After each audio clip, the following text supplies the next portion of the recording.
सोचिए, आप हवा में बहुत ऊपर उड़ रहे हैं, ख्यालों में खोए हुए हैं और अचानक डिजास्टर आ जाती है। प्लेन हिलता है, टूट जाता है और आप अंधेरे में नीचे गिर रहे हैं। आपकी आंख खुलती है, किसी अस्पताल में नहीं, बल्कि एक घने अनजाने जंगल की नम जमीन पर। आप अकेले हैं। यह कोई कहानी नहीं है, यह एक छोटी लड़की की सच्ची कहानी है जो अनइमेजिनेबल चीज से बच निकली। अमेजन रेन फॉरेस्ट, लाखों स्क्वायर किलोमीटर में फैला हुआ, जिंदगी से भरा हुआ, जिसमें से ज्यादातर खतरनाक है। कोई सड़कें नहीं, कोई मदद नहीं, बाहर निकलने का कोई रास्ता नहीं। हवा भारी है, हर आवाज अनजानी है, हर परछाई एक खतरा है। आपका फोन बेकार है, आपके पास बस आपकी इंस्टिंक्ट्स और जीने की इच्छा है। जंगल को परवाह नहीं कि आप कौन हैं। यहाँ सर्वाइवल एक मिनट बाय मिनट लड़ाई है। यहीं से हमारी कहानी शुरू होती है।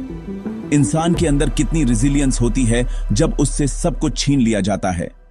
यह सिर्फ सर्वाइवल की कहानी नहीं है, ये एक ऐसे इंसान की साइकोलॉजी को समझने का सफर है जिसे एज पर धकेल दिया गया था।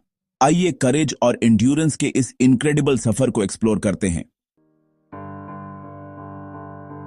इस कहानी के केंद्र में जूलियन कोएप्सके है, एक 17 साल की हाई स्कूल स्टूडेंट। 24 दिसंबर 1971 को वह लांसा फ्लाइट 508 की अकेली सर्वाइवर बनी। 92 लोगों में से केवल वही क्रैश से बची। लगभग 10,000 फीट नीचे गिरी, अपनी सीट से बंधी हुई। वह घायल होकर जागी, कॉलर बोन टूटा हुआ था, एक गहरा घाव था, एक आंख सूजन से बंद थी। जंगल में अकेली, साइकोलॉजिकल शॉक बहुत ज्यादा था, लेकिन जूलियन के लिए यह तो बस शुरुआत थी। 11 दिनों तक वह अमेजन में बिना खाने, बिना नक्शे के और सिर्फ एक फटी हुई ड्रेस और कैंडी के एक छोटे बैग के साथ घूमती रही। उसका सर्वाइवल हर लॉजिक को डिफाई करता था। यह सिर्फ लक से कहीं ज्यादा का सबूत था। उसकी कहानी क्रैश के बाद की है, इन्फेक्शन, भूख और क्रशिंग लोनलीनेस के खिलाफ एक लड़ाई। जूलियन की कहानी हमें क्यों फैसिनेट करती है? यह प्राइमल लड़ाई है, एक इंसान वाइल्ड के खिलाफ। हमारी मॉडर्न दुनिया में हम नेचर के खतरों से बहुत दूर हैं। जूलियन का ऑर्डियल हमें याद दिलाता है कि सिविलाइजेशन का पर्दा कितना पतला है। उसके पास कोई टेक्नोलॉजी नहीं थी, सिर्फ उसकी बुद्धि और इच्छा शक्ति थी। उसकी यात्रा ह्यूमन इंस्टिंक्ट का एक केस स्टडी है, ब्रूट फोर्स नहीं बल्कि इंटेलिजेंस और ऑब्जर्वेशन। उसने जंगल को जीता नहीं, उसने उसके साथ काम किया, उसके खतरों का सम्मान करते हुए। उसका सर्वाइवल उम्मीद की एक किरण है, एक रिमाइंडर कि इंसान का जज्बा सबसे बुरे समय में भी टिका रह सकता है। यह रेजिलियंस, साइकोलॉजी और जीने की ताकत का एक सबक है। 24 दिसंबर 1971 क्रिसमस ईव। जूलियन और उसकी मां ने लिमा, पेरू में लांसा फ्लाइट 508 में उड़ान भरी पुकोल्पा की ओर जा रही थी।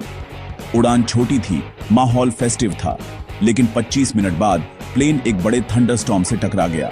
बिजली पंख से टकराई, जिससे प्लेन 10,000 फीट पर टूट गया। जूलियन की मां ने शांति से कहा, अब सब खत्म हो गया है। जूलियन गिरी, अपनी सीट से बंधी हुई, हवा में घूमती हुई। घने जंगल की कैनोपी ने उसके गिरने को कुशनिंग दी, जिससे 1 इन अ बिलियन सिनेरियो में उसकी जान बच गई। गिरने से बचना तो बस शुरुआत थी, असली चुनौती अमेजन में सरवाइव करना अभी शुरू हुई थी। जूलियन गिरने के दौरान बेहोश हो गई और क्रिसमस के दिन जागी, जंगल में अकेली, घायल, डिसोरिएंटेड और अपने चश्मे और एक जूते के बिना। उसने अपनी मां को बुलाया, कोई जवाब नहीं मिला। शौक बहुत ज्यादा था, लेकिन उसके अंदर कुछ था जिसने उसे आगे बढ़ने के लिए धकेला। कई दिनों तक उसने ऊपर से सर्च प्लेन की आवाज सुनी, लेकिन घनी कैनोपी के जरिए सिग्नल नहीं दे पाई। जैसे ही बचाव की उम्मीद फेडिंग हुई, अकेले मरने का डर सताने लगा। फिर भी वह एक सिंपल विचार से चिपकी रही, वह जिंदा थी, और जब तक वह जिंदा थी, उम्मीद थी। उसकी मां के आखिरी शब्द उसके दिमाग में गूंज रहे थे, उसके जीने की इच्छा को फ्यूअल कर रहे थे। जो जिंदगी वह जानती थी वह खत्म हो चुकी थी, लेकिन एक नया संघर्ष शुरू हो गया था। दर्द और डर के बावजूद वह जानती थी कि उसे कुछ करना होगा। वह बचाव का इंतजार नहीं कर सकती थी, उसे खुद ही उसे ढूंढना था और इस तरह उसकी 11 दिन की यात्रा शुरू हुई। जूलियन को विक्टिम बनने से क्या चीज ने अलग किया? नॉलेज।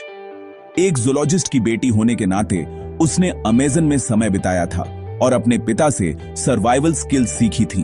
उसका सबसे महत्वपूर्ण सबक, एक धारा ढूंढो और उसका पीछा करो।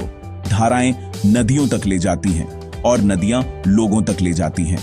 चौथे दिन उसने एक धारा ढूंढी और उसका पीछा किया, जिससे उसे एक क्लियर ऑब्जेक्टिव मिला। वह जानती थी कि सांपों, जहरीले मेंढकों और अनजाने फलों से बचना है। जब उसके घाव में मैगट्स हो गए तो उसे अपने पिता की सलाह याद आई। मैगट्स घावों को साफ करते हैं। उसने उन्हें अपना काम करने दिया, जिससे शायद उसे इन्फेक्शन से बचाया गया। उसका एकमात्र भोजन कैंडी का एक छोटा बैग था। उसने अनजाने पौधों को खाने से मना कर दिया। उसका सर्वाइवल इन्फॉर्म्ड डिसीजंस की एक सीरीज थी, न कि लक। नॉलेज न कि चांस ने उसे जिंदा रखा। जूलियन की कहानी स्टैंड आउट है, लेकिन यह अकेली नहीं है। उसके ऑर्डियल की तुलना एंडीज फ्लाइट डिजास्टर से करें। उन सर्वाइवर्स के पास एक दूसरे का साथ था, लेकिन उन्हें भूख का सामना करना पड़ा और भयानक चुनाव करने पड़े। जूलियन पूरी तरह अकेली थी, लेकिन उसे अपने एनवायरनमेंट का नॉलेज था। उसका सर्वाइवल एडेप्टेशन के बारे में था, न कि ब्रूट फोर्स के।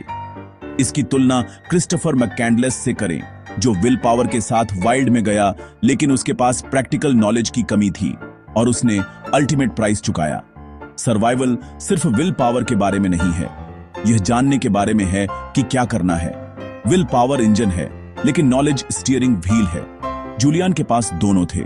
नॉलेज के बिना विल पावर डिजास्टर की ओर ले जा सकता है, विल पावर के बिना नॉलेज बेकार है।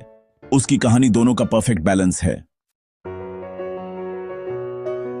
जूलियन की कहानी सिर्फ थ्रिलिंग नहीं है, यह हम सभी के लिए एक सबक है।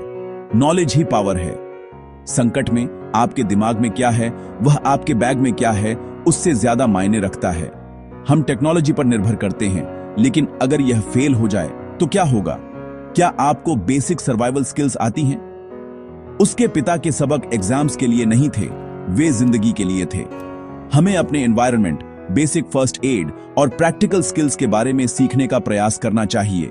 यह नॉलेज हमें ज्यादा सेल्फ रिलायंट और अनएक्सपेक्टेड के लिए तैयार करता है। आप शायद कभी जंगल का सामना न करें, लेकिन आप किसी संकट का सामना कर सकते हैं। जूलियन की कहानी एक वेकअप कॉल है। क्यूरियस रहें, तैयार रहें। 10 दिनों के बाद जूलियन को एक झोपड़ी मिली और उसने इंतजार किया। स्थानीय लंबरजैक्स ने उसे खोजा, उसके घावों का इलाज किया और उसे सुरक्षा में ले गए। उसका ऑर्डियल खत्म हो गया था, लेकिन उसकी करेज अभी शुरू हुई थी। करेज डर की अनुपस्थिति नहीं है, यह उसके बावजूद काम करना है। जूलियन की ताकत उसकी हार न मानने की रिफ्यूजल थी, उसका चलते रहने का चुनाव था। अपने बचाव के बाद वह जंगल से दूर नहीं हुई। उसने बायोलॉजी की पढ़ाई की, पेरू लौटी और एक रिस्पेक्टेड साइंटिस्ट बनी। उसकी ट्रॉमा की जगह उसके जीवन का काम बन गई। उसने खुद को अमेज़न का अध्ययन और संरक्षण करने के लिए समर्पित कर दिया। यह सच्ची करेज है, डर को पर्पस में बदलना।